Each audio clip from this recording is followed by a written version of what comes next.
So hello everyone, welcome back to I smart study point. तो देखिए, आज का वीडियो क्लास 12th केमिस्ट्री वालों के लिए होगा। चैप्टर 4 रासायनिक बलगतिकी। जैसे कि मैंने आपको बता दिया कि एक चैप्टर वाइज मैंने सीरीज शुरू की है, जिसमें मैं 15 दिनों में केमिस्ट्री और फिजिक्स का पूरा सिलेबस कवर करूंगा। ठीक है, 2023 बोर्ड एग्जाम के लिए मोस्ट इंपोर्टेंट होंगे। पूरा चैप्टर एक वीडियो में फिनिश करेंगे। इस वीडियो में हम बहुविकल्पीय प्रश्न से लेकर दीर्घ उत्तरीय प्रश्न तक देखेंगे। ठीक है, इस चैप्टर में कौन कौन से प्रश्न आपके इंपॉर्टेंट हैं और कुछ का मैं आंसर भी बताऊंगा आपको साथ में ही। ठीक है, क्योंकि मैंने पूरा का पूरा चैप्टर टॉपिक वाइज में आपको कवर करा दिया था। सारे नोमेरिकल, प्रथम कोटि की अभिक्रिया का व्यंजक वगैरह सारे, जैसा कि आपको वीडियो के स्क्रीन पर शो भी हो रहा होगा, थंबनेल शो हो रहे होंगे। मैंने पहले ही वीडियो बना दिया है। अगर आपको कोई भी टॉपिक का वीडियो देखना है, ठीक है, तो आप टॉपिक का नाम डालिएगा और आगे लिख दीजिएगा आई स्मार्ट स्टडी पॉइंट। चैनल का नाम लिख दीजिएगा आगे बस। ठीक है, जैसे मुझे देखना है प्रथम कोटि की अभिक्रिया का व्यंजक, तो आप डालिए प्रथम कोटि की अभिक्रिया का व्यंजक आई स्मार्ट स्टडी पॉइंट या बाय आई स्मार्ट स्टडी पॉइंट, तो आपको वीडियो मिल जाएगा। ठीक है, चलिए पहले हम बहुविकल्पीय प्रश्न देखेंगे आज के इस वीडियो में। ठीक है, चैप्टर 4 रासायनिक बलगतिकी से। तो पहला क्वेश्चन है, प्रथम कोटि की अभिक्रिया के लिए वेग स्थिरांक तथा अर्धआयुकाल में संबंध है। वेग स्थिरांक और अर्धआयुकाल क्या होता है? वेग स्थिरांक यानी कि के, तो ऑप्शन नंबर के वन है K equal to T half upon 0.693। Option number B है K equal to 0.693 upon T half. Option number C है T half equal to K upon 0.693। चौथा ऑप्शन है इनमें से कोई नहीं, तो ऑप्शन नंबर बी आपका बिल्कुल करेक्ट हो जाएगा, 0.693 अपॉन टी हाफ। ठीक है, के इक्वल टू। ठीक है, किसी भी अभिक्रिया की अगर अर्धायु दी रखी होती है तो उसका वेग स्थिरांक हम कैसे निकालेंगे? इस वाले फॉर्मूले से निकालेंगे। ठीक है, आगे देखते हैं सेकंड क्वेश्चन क्या है। सेकंड क्वेश्चन है, एक प्रथम कोटि की अभिक्रिया का अर्धायुकाल समय 4 मिनट है तो 99.9% अभिक्रिया कितने समय में पूर्ण हो जाएगी? ये वाला भी क्वेश्चन और ऐसा भी क्वेश्चन मैंने पहले ही सॉल्व करा दिया। ठीक है, स्क्रीन पे आपको शो हो रहा होगा। ठीक है, पहले ही मैंने दोनों टाइप के क्वेश्चन सॉल्व करा दिए हैं। ठीक है, तो कह रहा है कि जो एक प्रथम कोटि की अभिक्रिया उसका अर्धायुकाल समय जो वो 4 मिनट है, तो 99.9% अभिक्रिया कितने समय में पूर्ण होगी? 16 मिनट में, 40 मिनट में, 32 मिनट में या फिर 18 मिनट में? बताइएगा। तो ऑप्शन नंबर बी आपका इसको बिल्कुल ठीक हो जाएगा, 40 मिनट में जो वो 99.9% अभिक्रिया पूर्ण हो जाएगी। क्वेश्चन नंबर 3 है, शून्य कोटि की अभिक्रिया के लिए वेग स्थिरांक का मात्रक है। जिस भी क्वेश्चन का आंसर आपको पहले से पता हो तो उसे कमेंट सेक्शन में बताइएगा कि सर मुझे इसका पहले से ही पता था। ठीक है, तो इसका जो हमें शून्य कोटि की जो अभिक्रिया है उसका मात्रक बताना है। ठीक है, तो litre second inverse, litre mole inverse second inverse, mole litre inverse second inverse, mole second inverse. तो इसका ऑप्शन नंबर कौन सा मिलता है? इस ऑप्शन नंबर सी आपका बिल्कुल करेक्ट हो जाएगा, मोल लीटर इनवर्स सेकंड इनवर्स जो होता है वो अभिक्रिया की, शून्य कोटि की अभिक्रिया का मात्रक होता है। अगला क्वेश्चन अपने पास है, प्रथम कोटि की अभिक्रिया के 90% पूर्ण होने में लगने वाला समय लगभग होता है कितना? अर्धायु का 2.2 गुना, अर्धायु का 4 गुना, अर्धायु का 3.3 गुना या फिर अर्धायु का 4 गुना। ठीक है, यहाँ पे अर्धायु का 3 गुना कर लेते हैं हम एक। ठीक है, या फिर अर्धायु का 3 गुना। तो इसका ऑप्शन नंबर सी आपका बिल्कुल करेक्ट हो जाएगा, अर्धायु का 3.3 गुना। ठीक है, जो लगने वाला समय होता है 90% पूर्ण होने में लगने वाला समय जो होता है वो अभिक्रिया का 3.3 गुना होता है। ठीक है, प्रथम कोटि की अभिक्रिया के वेग स्थिरांक की इकाई है। वेग स्थिरांक का मात्रक बताना है, क्या है? मोल litre inverse second inverse, second inverse mole inverse litre second inverse या फिर mole inverse litre inverse second. तो इसका ऑप्शन नंबर सेकंड बिल्कुल करेक्ट हो जाएगा, सेकंड इनवर्स। ठीक है, वेग स्थिरांक का जो मात्रक होता है वो क्या होता है? सेकंड इनवर्स होता है। छठा क्वेश्चन क्या है वो देखते हैं अब हम। अब अगला क्वेश्चन है, वेग स्थिरांक ताप बढ़ाने पर बढ़ेगा, ताप बढ़ाने पर क्या होगा? तो आप लोग मुझे बताएंगे इसका आंसर कमेंट सेक्शन में। सारे के सारे जितने भी स्टूडेंट इस वीडियो को देख रहे हैं सभी के सभी कमेंट सेक्शन में इसका आंसर बता के जाएंगे। कहीं से भी सर्च करो, मुझे नहीं पता, बढ़ेगा, घटेगा, अपवर्तित रहेगा या फिर नॉन ऑफ दिस, इसमें से कोई भी नहीं होगा। मुझे कुछ नहीं पता, मुझे चाहिए ही चाहिए। ठीक है, कमेंट सेक्शन में बताइएगा कि सर इसका ये वाला आंसर होगा। ठीक है ना। अगला जो अपना टॉपिक है वो है अति लघु उत्तरीय प्रश्न। अति लघु उत्तरीय प्रश्न में कौन कौन से प्रश्न आपके इसमें इंपॉर्टेंट होंगे, सारे प्रश्न देखेंगे।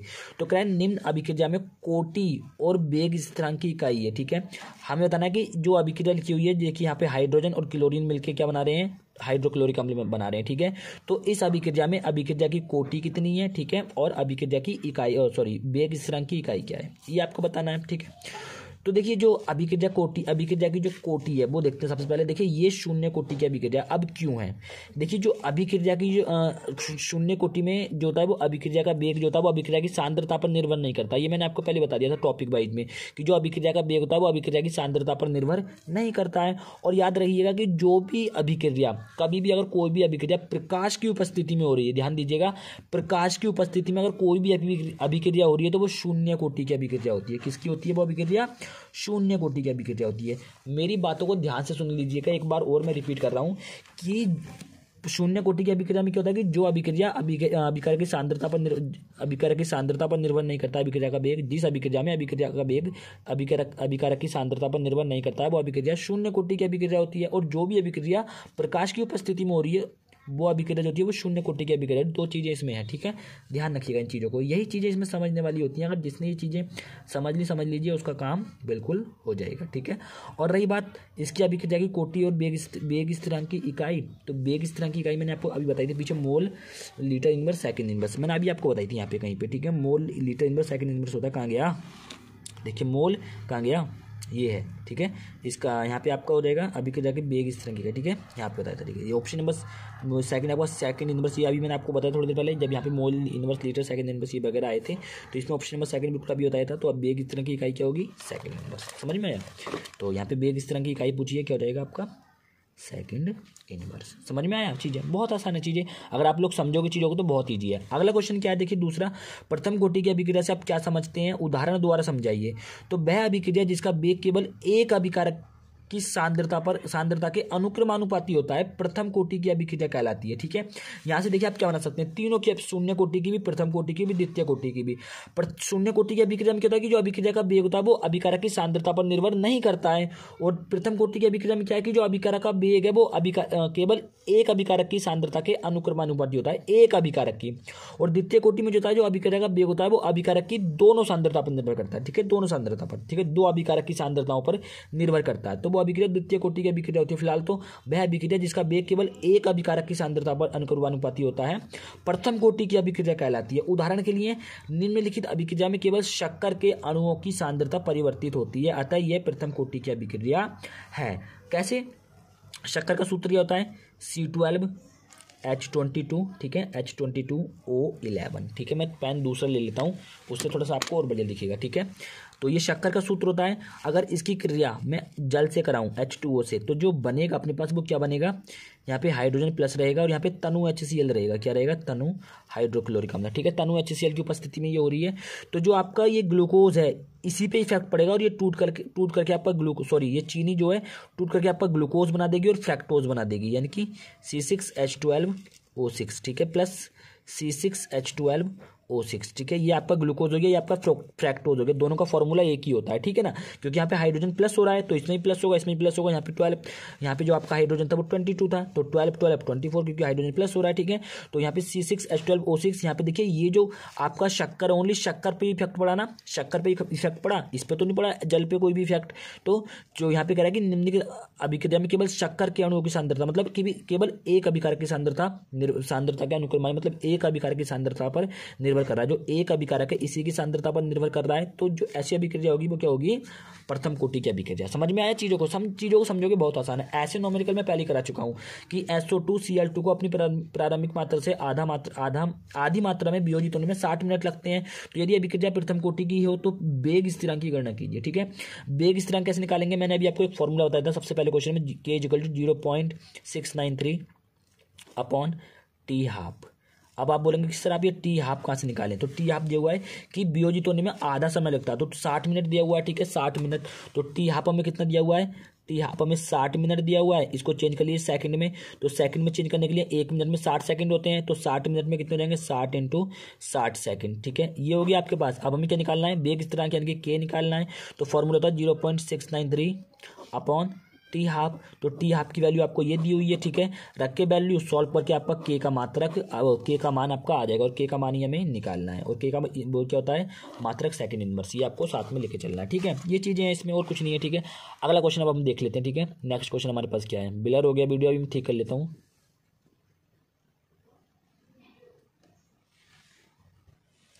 वीडियो ठीक नहीं हो रहा, थोड़ा सा शायद कैमरे में कोई दिक्कत आ गई, मैं बाद में देख लूंगा, अभी आप समझ लीजिए बस, ठीक है।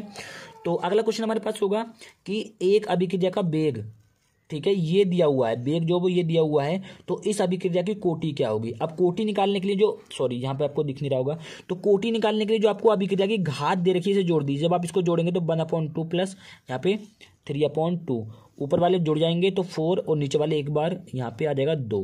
तो जो अभिक्रिया की जो कोटि है वो क्या है 2, यानी कि द्वितीय कोटि की अभिक्रिया है। ये कितनी कोटि की?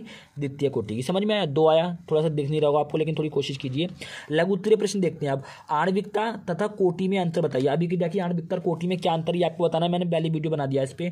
प्रथम कोटि की एक अभिक्रिया में यदि कोई पदार्थ अपनी प्रारंभिक मात्रा का 100 मिनट में आधा रह जाता है तो बताइए वो कितने समय में अपनी मात्रा का 1/4 रह जाएगा। ठीक है, मतलब कि 100 मिनट में वो आधा हो जा रहा है तो कितनी देर में, कितने समय बाद वो अपनी जो उसकी प्रारंभिक मात्रा थी उसका 1/4 यानी कि एक हिस्सा रह जाएगा खाली। ठीक है, समझ में आया? ऐसे क्वेश्चन मैं पहले सॉल्व करा चुका हूँ और इससे अभी बताता हूँ कि आपको कैसे कैसे क्वेश्चन सॉल्व करने हैं। ठीक है, मैंने बना दिया है, आप डालिएगा। चैप्टर 3 इंपॉर्टेंट क्वेश्चन आपको मिल जाएंगे। ठीक है, आभासी एकाणुक अभिक्रिया को उदाहरण द्वारा समझाइए।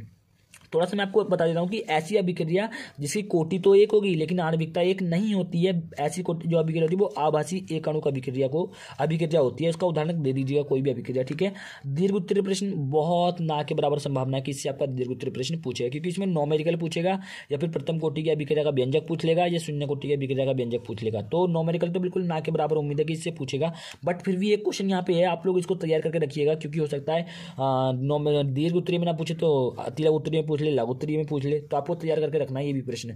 रासायनिक अभिक्रिया के वेग पर प्रभाव डालने वाले कारकों के उल्लेख कीजिए। ठीक है, तो ये आपको अच्छे से कर लेना है। और हाँ, इसमें देखिए इतना ही नहीं आपको करना है, क्योंकि इस चैप्टर में नोमेरिकल बहुत हैं और सारे के सारे नोमेरिकल एक नोमेरिकल मैंने सॉल्व करा दिया है इस चैप्टर का। ठीक है, आप देखिएगा, प्लेलिस्ट चेक कीजिएगा, खुद के थंबनेल भी मैंने आपको दिखा दिए हैं। ठीक है, तो सारे के सारे आपको बहुत अच्छे से कर लेने हैं। ठीक है, कोई भी इसके अलावा आपको जो नोमेरिकल बचे हैं वो बहुत इंपॉर्टेंट है, नोमेरिकल आपको करने ही पड़ेंगे।